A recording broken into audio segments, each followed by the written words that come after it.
I have been secretary to the Duke of Harrowgate for 11 years, and in that time I have managed his correspondence in English, French, and, when pressed, a serviceable if unlovely German. My name is George Alderton. I am 43 years old, educated at a grammar school in Shropshire, and I am good at my work. I say this not from vanity, but because what happened in the winter of 1821 made me question whether I had ever been good at anything, and I find it necessary, for my own dignity, to establish that I was competent before the seamstress arrived and made competence look ordinary. The Duke of Harrowgate was a diplomat, not in the formal ambassadorial sense. He held no government post and desired none, but in the practical sense that half the foreign correspondence in the county passed through his study.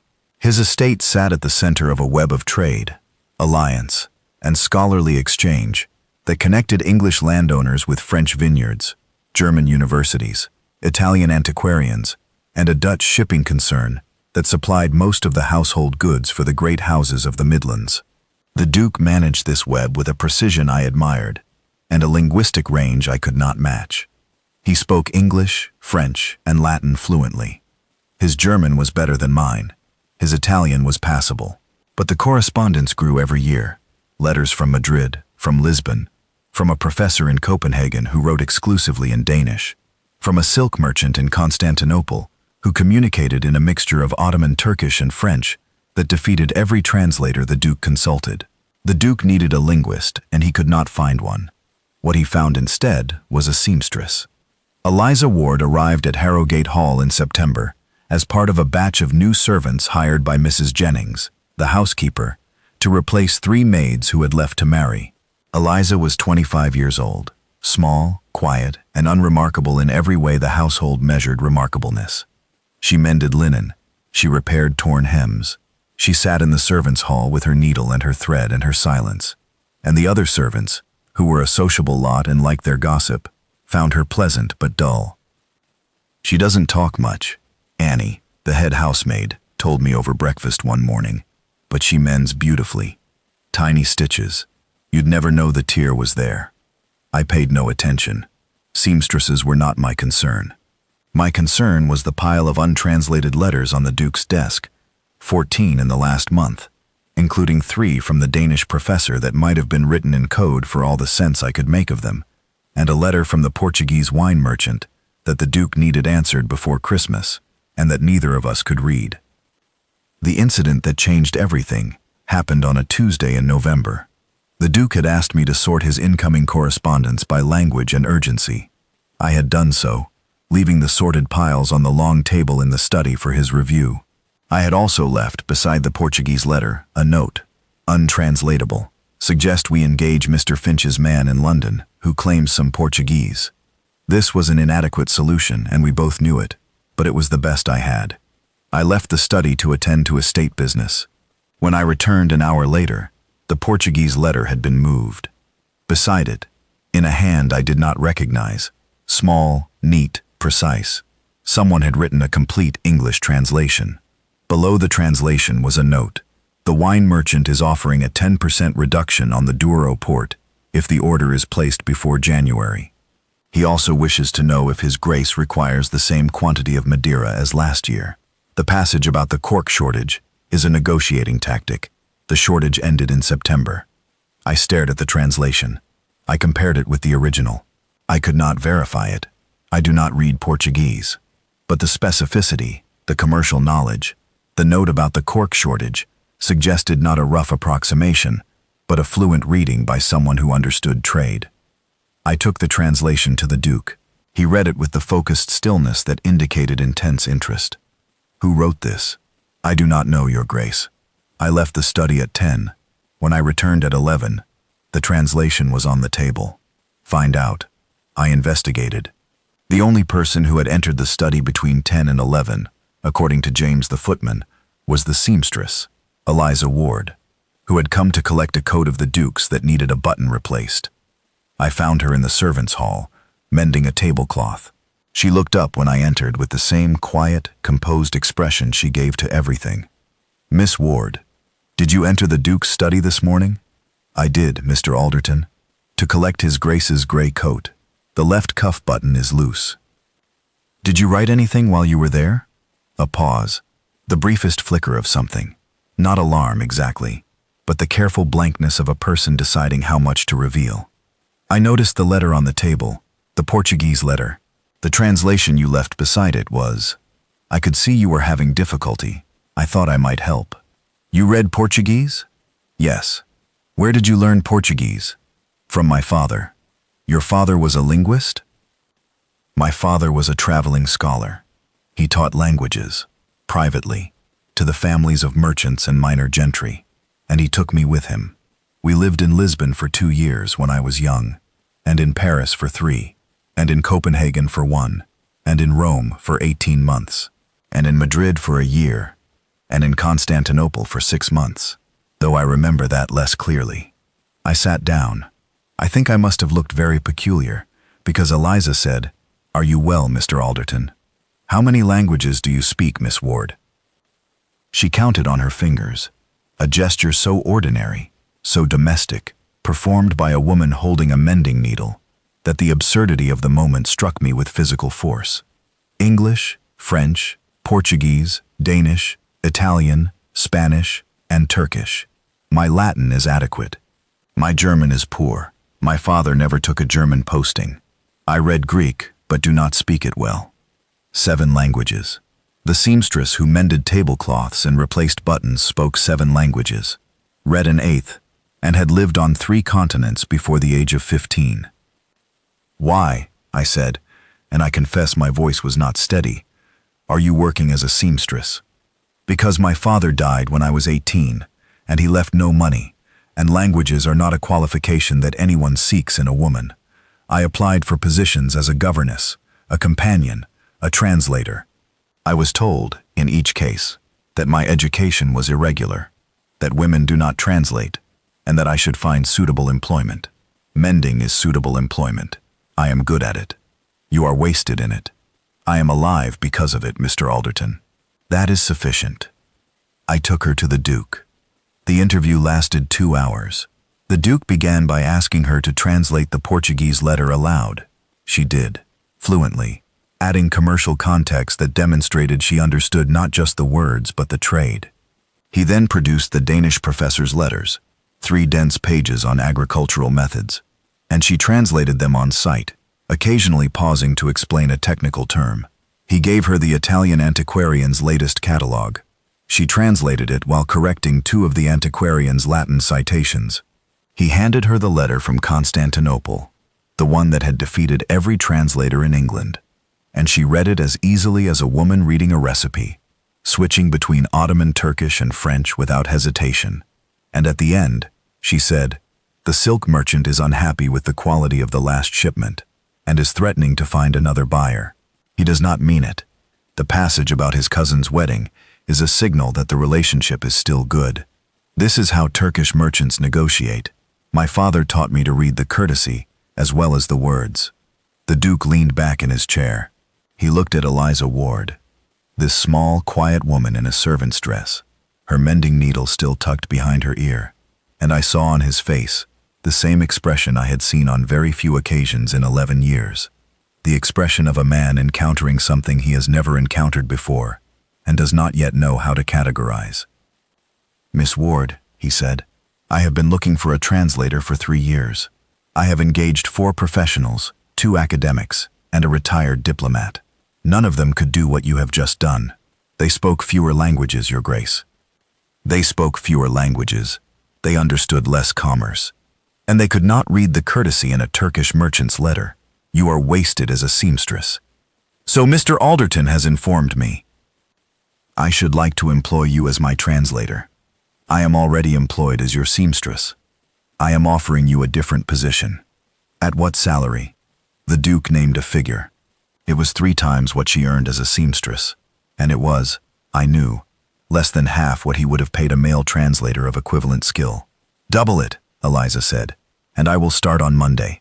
The Duke looked at her. I held my breath. No servant had ever negotiated salary with the Duke of Harrowgate. No servant had ever looked at him across his own desk and named her own price, with the calm certainty of a woman who knows exactly what she is worth. Done, the Duke said. She started on Monday. Within a week, the backlog of untranslated correspondence was cleared. Within a month, the Duke's foreign contacts were receiving replies in their own languages for the first time in years, and the responses, grateful, expansive, newly forthcoming, opened channels of information and trade that had been half closed by the friction of miscommunication. Within 3 months, the Duke's study had been reorganized around Eliza's system, letters filed by language, by correspondent, by subject, cross-referenced in a ledger that she maintained with the same precise, tiny hand she used for mending. She was extraordinary. I say this without jealousy, or with only a manageable amount of it, because watching Eliza Ward work was like watching a musician play an instrument that no one else in the room could hear. She moved between languages the way other people moved between rooms, without effort, without thought, as though the walls between English and French, between Spanish and Turkish, simply did not exist for her. She caught nuances that I missed entirely. She understood jokes in Italian, insults in Danish, the elaborate politeness of Ottoman court correspondence, and the blunt commercial directness of Lisbon wine merchants. And she translated all of it with a fidelity that made the Duke trust her judgment more than his own. The Duke noticed her. I want to be precise about this, because the Duke of Harrowgate did not notice people the way other men noticed people. He did not notice her beauty. She was not beautiful, in the way the word is commonly used. He noticed her mind. He noticed the speed of her comprehension, the breadth of her knowledge, the way she could take a letter in a language she had not seen in 5 years and produce, within minutes, a translation that captured not just the meaning but the tone. He noticed that she read his library, that she came early and stayed late, and that the books she chose were not novels but histories, natural philosophies, treatises on trade and agriculture and diplomacy. He began to consult her, not just for translations, but for opinions. What does the silk merchant really want? Is the Danish professor reliable? The French vintner's tone has changed. What do you think has happened? She answered every question with the same direct, unornamented precision she brought to everything, and the Duke, who valued precision above all other qualities, found himself seeking her judgment more and more often. I watched this happen. I watched the Duke, a man of 40, reserved, solitary, who had shown no interest in marriage and no particular interest in women, begin to wait for Eliza to arrive in the morning. I watched him find reasons to extend their working sessions. I watched him ask her to stay for tea, and then for dinner, and then to examine a set of manuscripts he had acquired from a Venetian collector. And I understood that the Duke of Harrowgate, who had spent his life collecting languages second-hand through translators and dictionaries, had found the one person who spoke every language he needed, including the one he had never learned, the language of being understood. She told him about her father over dinner one evening, the traveling scholar who had dragged his daughter across Europe, teaching her everything he knew, giving her an education that would have been the envy of any university, and that the world refused to recognize because she was a woman. She told him about the years after her father's death, the applications rejected, the positions denied, the slow, humiliating descent from scholar's daughter to seamstress.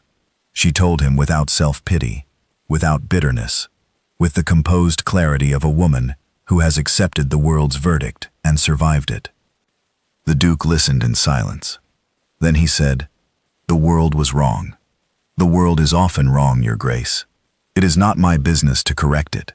It is mine," the Duke said. And something in his voice, a quiet, fierce certainty that I had only ever heard him use when discussing matters of absolute conviction, told me that the Duke of Harrowgate had made a decision that had nothing to do with translation and everything to do with the woman sitting across his dinner table. He proposed in the study, surrounded by the correspondence she had transformed from an impossible burden into an ordered, multilingual archive. He did it in 7 languages, 1 sentence in each, because he had spent 3 months learning the ones he did not already know, privately, from a grammar book he kept hidden in his bedside drawer, and he wanted her to know that he had tried to meet her where she lived.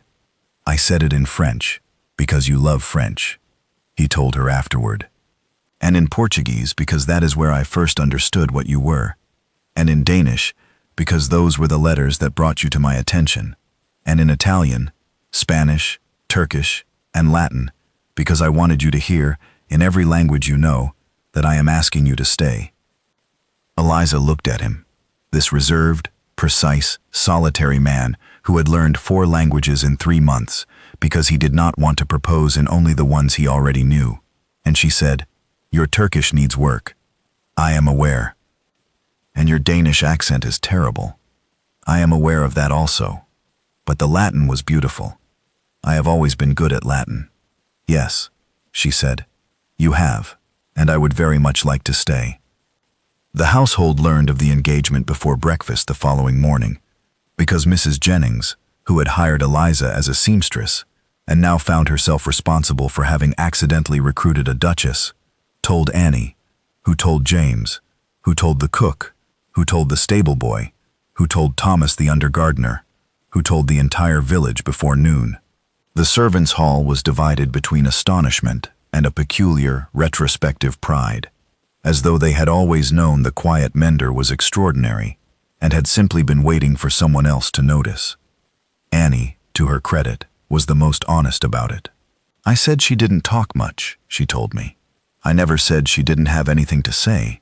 I just never asked her the right questions." The Duke, when informed that the household was in an uproar, said only, "Good, they should be. Miss Ward has been the most remarkable person in this house since the day she arrived, and the fact that it took me 3 months to discover it is a failure of attention that I intend to spend the rest of my life correcting." Eliza, for her part, continued to mend the Duke's gray coat. The button, she said, still needed replacing, and becoming a duchess was no reason to leave a job half-finished. She replaced the button that afternoon with the same tiny, precise stitches she used for everything, and the Duke wore that coat to their wedding, and he wore it for years afterward.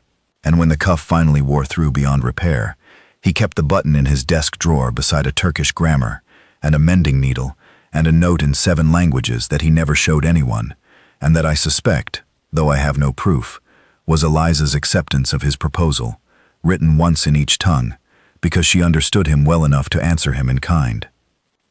They married in January.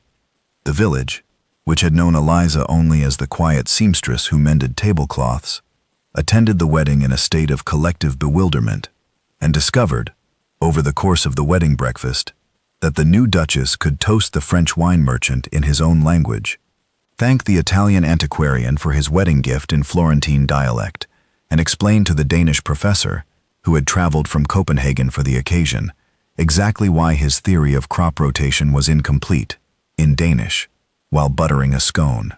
A seamstress corrected the Duke's Latin. He never knew she spoke 6 more, and the woman the world had told to pick up a needle and be quiet turned out to be the most extraordinary mind in the county, hidden in plain sight, mending shirts, waiting without knowing she was waiting for someone who valued the right things enough to see her.